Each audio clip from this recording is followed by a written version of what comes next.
Whoa, what is going on, football fans? Back at it with another New York Giants video. Hope you guys are enjoying your victory week because we deserve it after that game. New York Giants and Washington Commanders went down to the wire in what was, at least in my opinion, the biggest win for the New York Giants since their last Super Bowl. I'm not saying it was the biggest game. You could certainly make the case that the playoff game against the Green Bay Packers was bigger. We didn't win that game. You could probably argue one of those Cowboys games that year in 2016 was bigger, but this was right up there when you factor everything in. The fact that it was essentially a playoff game, the fact that it's year one for Daboll, the fact that it's a game that could have decided the fate potentially of a guy like Daniel Jones, right? Joe Shane came out and said that he's analyzing these players that got to have it moments at the quarterback position. Same thing with Saquon Barkley, who closed out that game. So I think it was such an imperative game, not just for this year's team, but for the potential future direction of this New York Giants team. And now the New York Giants have to close it out. And we're going to talk about that in this video. Of course, we have a very tough opponent this week, Minnesota. I think the Vikings are about a 4-point favorite. We're traveling short rest. We played Sunday night. It's on a Saturday, and it's in Minnesota. Minnesota played at home last week, so that's certainly not going for us. We know that Minnesota has a lot of playmakers. Justin Jefferson, by all accounts, it looks like Adoree Jackson's probably not going to play this week, so that's going to be a big disadvantage, and they got pieces all over that offense. Listen, guys, this video is not about game planning for Minnesota. I'm going to be live on Patricia Traina's channel and Bad Dog's channel on Thursday to talk about it. But the game plan is simple against Minnesota. It's the same game plan we needed to have against Detroit, and we were unable to get the job done. I think Minnesota is a very similar team to Detroit.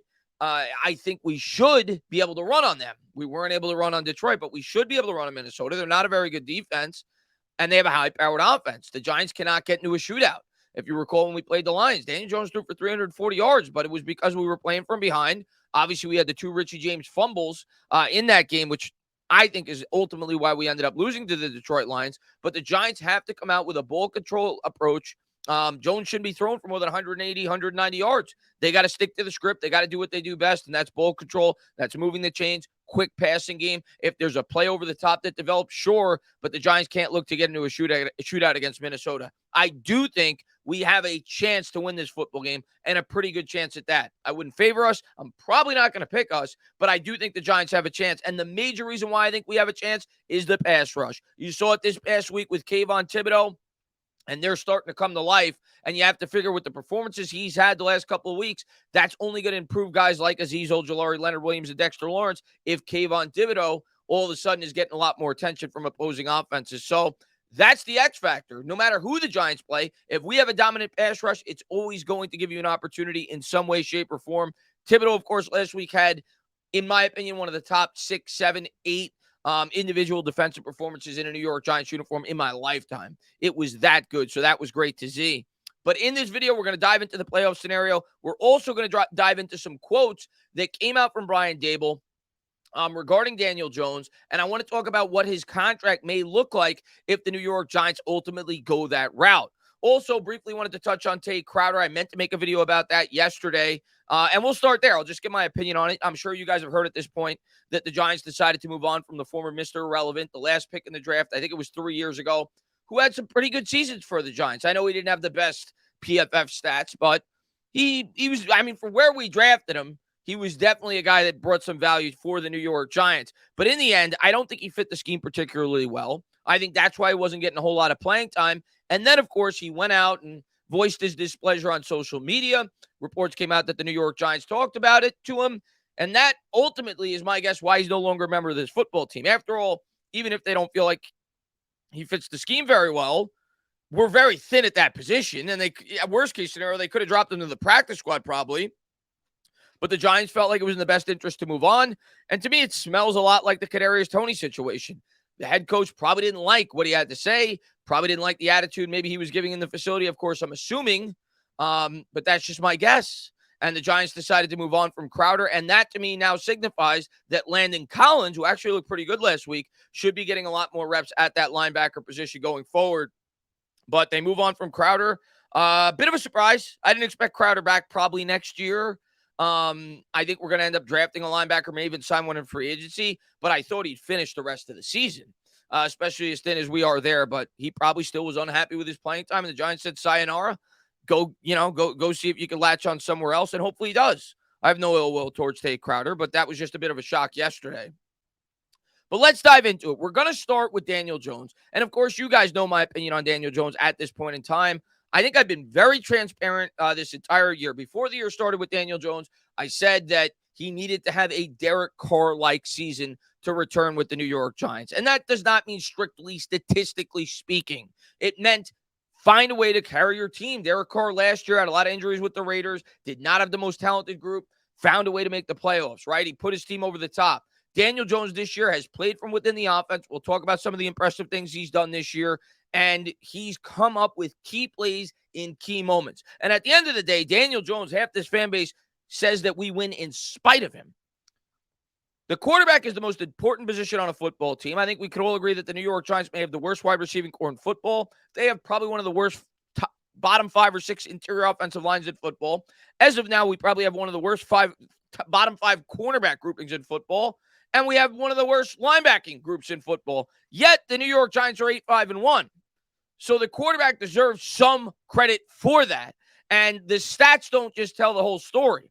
Jones has been very efficient. He hasn't turned the football over. We'll get into that as well. And he's come up with crucial third downs throughout the year. You think to the Packers game, you think to the Ravens game. You think this past week where Jones had his biggest drive of his career. And yes, were there times throughout the game that the offense was non-existent? 100%. The defense was by far the main reason we won that game. Kayvon Thibodeau specifically, but Jones made plays when they needed to be made. At that point in the game, the defense was starting to wear down. Jones went 98 yards and picked up a 4th and 9 in which he threw a bullet throw, also a 3rd and 9. So that, to me, is what I wanted to see in the quarterback this year. I wanted to see consistency. He's been consistent. He's moved the ball. And that is why I've been as outspoken as I've been, I think they should bring Daniel Jones back. I don't want to force a quarterback pick.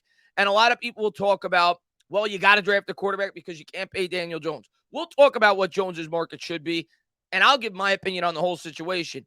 But I have a completely different mindset when it comes to people saying that you're throwing away money if you bring Daniel Jones back on a short commitment contract. My line of thinking is simple.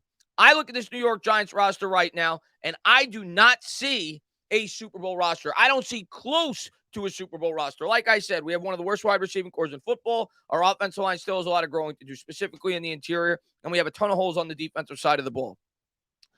I think we could all agree your best opportunity to win a Super Bowl is when the quarterback is on the rookie salary, which is the argument that people make that want to move off of Daniel Jones, reset the rookie clock, draft your rookie quarterback. But the way I look at it is I get 4 years on that rookie contract, and if I'm going to set this guy up to fail, especially if I got to trade up, that 4-year window becomes like a 2-year window because the first 2 years, you're just going to be cleaning the mess up, getting more help. In my opinion, unless they're completely enamored with a quarterback, the best course of action, as I've said now for about the last 7-8 weeks, is to push forward with Daniel Jones based off where we're picking in the draft, based off Daniel Jones and his play this year, and the fact that you have to figure Jones should only improve next year, year 2 in an offense that he's more familiar with, players that he's familiar with playing with, and the added help that I could only assume they would get him if they weren't going to bring back draft a quarterback. You'd have to assume that they're going to use some of their earlier picks on wide receivers, possibly even sign a few. We'll have to wait and see how the whole offseason plays out. But I think that's the best course of action. I'll talk about the contract and some of the things that I expect Joe Schoen to do if they go that route.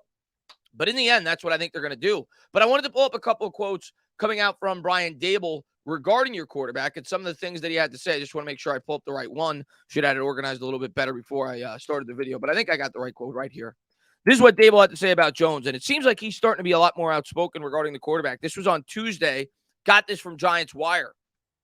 Well, give Daniel credit, first and foremost, Daboll told reporters on Tuesday. He's an extremely hard worker. I think he understands what we're trying to accomplish each week. Every week, it's a little bit different, but he works extremely hard. He studies. He understands the teams that we're playing, and he makes good decisions for what we ask him to do. Last week was a little bit different than the week before. He's taking care of the football. He's done a good job. Then he went on to say this. Give credit to him. He's got to take care of the ball in the pocket, and he's got to be one of the got to be one to make good decisions when he's under pressure, said Daboll. I think quarterbacks coach Shea Tierney has done a really great job with him in the quarterback room. We try to do things that accentuate his strengths. I think he can throw it on all 3 levels, but there's a way to play each game against each opponent based on what they have defensively, how their rushes, what their corners look like. He's done a good job of operating and executing our offense. And based off of those comments, he's never going to throw other members of this team under the bus. But I could tell you the reason they operate the way they do is because their wide receivers are all backups and their offensive line is still a work in progress. Then he went on to say this. I think when I got here, just talking to some of the skill guys and even the defensive guys, they've always had that respect for Daniel because of the way he approaches his job. He's a true pro. And he's a good leader, Daboll said. I know he's kind of a quiet guy, but in the huddle, he's a good leader with those guys. He knows everybody's responsibilities. He can get things lined up. He can correct mistakes. He's a problem solver. So I think the guys have a lot of respect for him. Then went on to say this. I think he's just very level-headed, and that helps, too, when sometimes there's chaos in the game, whether that's in the pocket, whether you're down, said Daboll. I think he's really been the model of consistency with his attitude and his approach, and that's what I appreciate about him. So is that a ringing endorsement? You take it for the way that you want. You know, I'm sure people listening to this that want Daniel Jones gone are going to say, well, that's coach speak. He may like him. That doesn't mean he's coming back. And people that want him back are probably going to read it a completely different way. I don't need him to say that for me to think he's coming back. Like I said, I've thought that for 6, 7, 8 weeks. I think it's in the best interest of this football team long-term with a short-term commitment. You know, I think a lot of people hear these figures and they say, there's no way you could bring Daniel Jones back on a salary like that. And his projected salary, if I had to guess, if we don't use the franchise tag, is probably going to be about $25 million a year on average. And you're probably going to have to give him a 3 or 4 year deal, but a deal in which you could get out after 2 years. And it may be even more beneficial to do it over 4 years rather, as opposed to 3, because it gives you the ability to space it out more as long as you set that contract up where you could get out of it after 2 years. Now, if he continues to excel and grow as a quarterback, you just keep pushing forward with him. That's the best case scenario. If he does not, you can move off of him after 2 years, and it does not prohibit you, if the team takes a big step back next year, even if he's under contract and you can't get out of it, from drafting a quarterback in 2024, right? We've seen it several times. Alex Smith with Pat Mahomes started the year. Several other instances, right?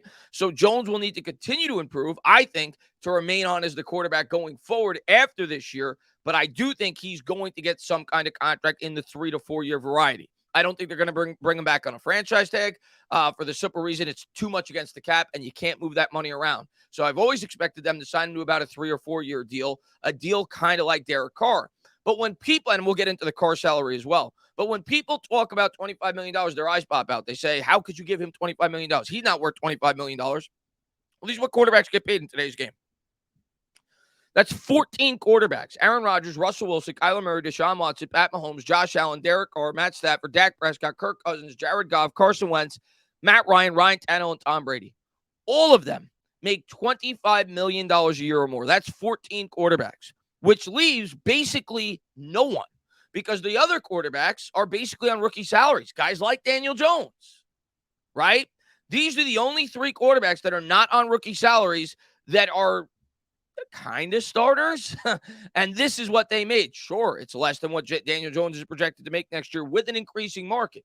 $15 million for Mayfield, $14 million for Winston, and $9.3 million for Mariota. But he's going to be valued a lot higher than those guys. Make no mistake about it. This team is 8-5-1, and he has a lot to do with it. So I think his market's going to be right around that $25 million range. Maybe it's 4 years, 100. Maybe it's 3 years, 75. But regardless, it has to be a contract similar to that of Derek Carr, the way that it was structured, in my opinion. Maybe not as bad for Jones as this one, because this one was only $24 million in terms of guaranteed money. I don't think Daniel Jones would accept that. But I want it to be a contract where you could get out after 2 years if things start to go south. But this was Carr's contract. 3 years, $121 million. People saw that figure. They said $41 million a year. That's insane. The guaranteed money, however, was only $25 million. If you look at the cap hit, it's only $19.3 million this year. And next year, yeah, if they keep him, it's $35 million. But if they cut him, it only costs them $5 million. So it'd be $30 million in savings. So the Raiders went into this year knowing full well if the team tanked like they kind of have, and they're going to be in the market potentially to take a quarterback. If they like a quarterback, they could easily cut Derek Carr, or they could keep him for a year and still draft a quarterback and move on. I think that is the approach the Giants will take because they're not in a position to draft a quarterback, and this roster is not in a position to be able to afford to give up draft picks in order to trade up. In terms of what I think Daniel Jones has done this year that a lot of people aren't giving him credit for, well, here's some stats that a lot of people won't talk about. This is his interception percentage. Daniel Jones this year, and people scoff at that. People scoff at that. They laugh at that. Look at the quarterbacks at the top of this list. Tom Brady, Jalen Hurts. He's winning a lot of games this year. Jimmy Garoppolo, he wins a lot of games. Tua, he wins a lot of games, right? Not turning the ball over is one of the most important things a quarterback could do, whether that be fumbles or whether that be interceptions. He's gotten much better in both aspects. Right now, he has a 1% interception rate in terms of pass attempts. That's only happened twice since 2018, where a quarterback has finished the year start to finish with an interception percentage 1% or less. Both of them were Aaron Rodgers, the 2 years that he won the MVP. So he's doing a very good job taking care of the football, and he's doing what is being asked of him. Is he putting up a lot of points? No, but it's because of the surrounding roster and how limited they are. If they get him more help next year, second year in the scheme, I would expect the New York Giants to open it up. In terms of the pressure percentage, when we talk about lack of help, this year he's the second most pressured quarterback in the NFL. He's being pressured on 27% of his dropbacks. The Denver Broncos are the only team with more, 27.7. The Rams at 26.8. He also, we ranked top 10 in drops. We've gotten better in that category. I think we were fourth about 2 or 3 weeks ago. Now I think we're ninth, but we're still bad in that category. And we all know that our wide receivers don't create the most separation. So in the end, I do think Joe Schoen will analyze this. I think Daniel Jones' pocket awareness has gotten better as well. And I think he's going to be back on a contract like I basically said all along. That's what I assume. Maybe I'll be wrong at the end of the year. 3 years, 75, 4 years, 100, with an ability to get out after a year or two. More than likely 2. But it will not prevent you from drafting a quarterback in 2024 if this team does start to fall off. But if they don't, you keep pushing forward. Daniel Jones so far has proven this year he's able to win with less than ideal circumstances. In terms of the playoffs, these are the 4 teams competing for the last 2 playoff spots. The Giants, Washington, Seattle, and Detroit. And thank God for that tie.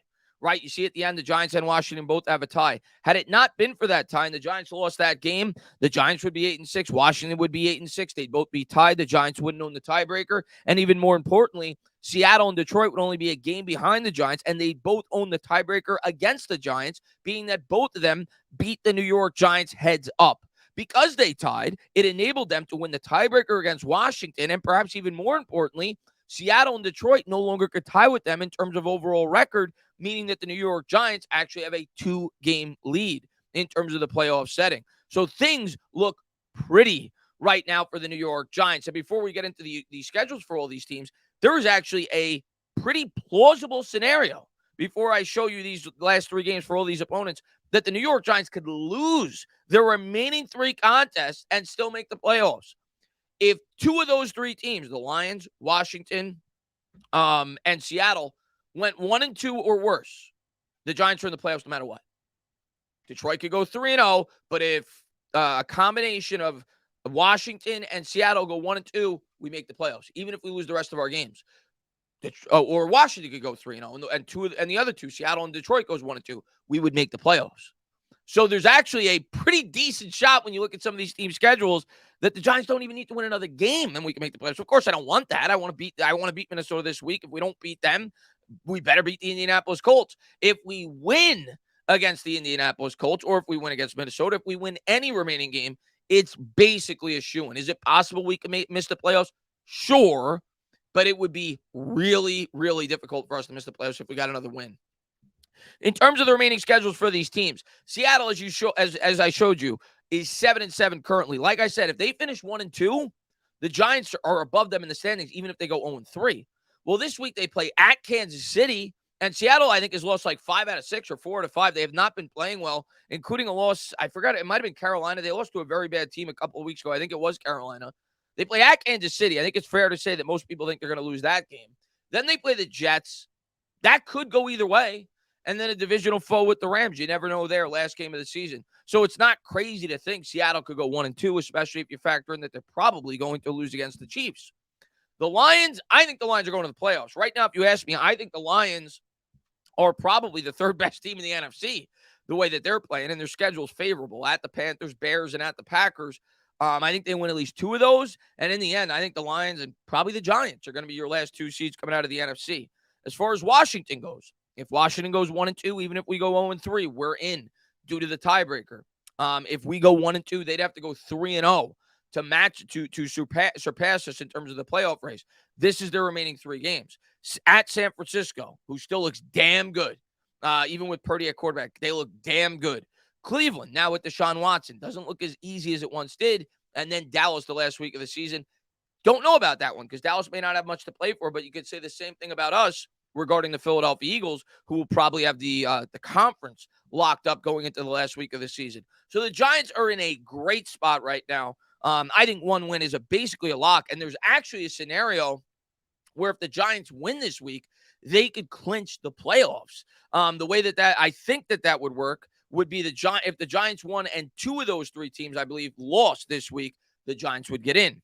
And I think it's fair to assume that, like we said, Seattle's going to lose, more than likely to Kansas City, and entirely possible Washington could lose to San Francisco. So if the Giants were to win this week, there's probably at least a 50% chance we'd clinch the playoffs with 2 weeks remaining. Of course, it won't be easy. Minnesota's going to be a tall task with our banged-up secondary. But regardless, the New York Giants went out there. They did what they had to do. They now sit in a 90% probability to make this year's playoffs. And even if we lose this week and those 2 teams lose the games they're supposed to lose, that percentage would probably only creep up. So things are looking really good for the Giants. I'm really excited for this week's game. Saturday on Christmas Eve. Should be a lot of fun to call it with you guys. It'll be on my channel. I'll be over on Patricia Traina's channel tomorrow, along with Bad Dogs talking about it. Also, Friday, I plan on doing a night before stream. I'll try to get on another YouTuber to talk about the game. Should be a lot of fun with that as well. Maybe take some of your calls. But I wanted to get up some, talking about what Daboll had to say about Jones, just giving my overall opinion, talking about what I think his quarterback market would be, and just dive into the playoff picture. As always, guys, if you liked what you watched, please subscribe, drop a comment, maybe give me a little thumbs up. Cheers.